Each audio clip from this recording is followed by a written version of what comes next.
đam tu telo chuan na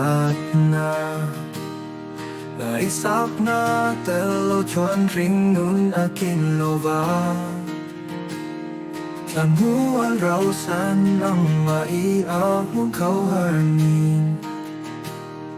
Lưng lên pah na ti tam tu mai alo ni e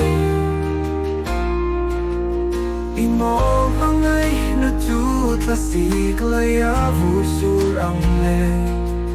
Ni tui laya pang parvul moi am ani a Chumangai na tu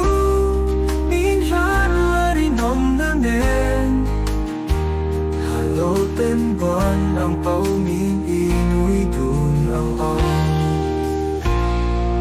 Mangay na hinay na atop lova Hindu ingay zong nga zong aning nay kenlo Mangay na yan pulo rung di anay lova Kanina yan cholo len anay anizo Mangay na chunun hin na pham chan na thân tu Lung len lai thi nu na le bay say bay do no Huay tu mit del hong xua dai tia kim tu ni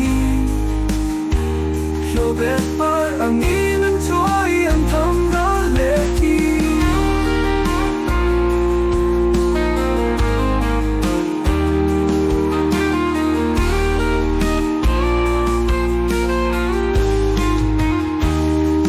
Mangay na te kung hirinom na ania Rinom na telo mangay na atongay lo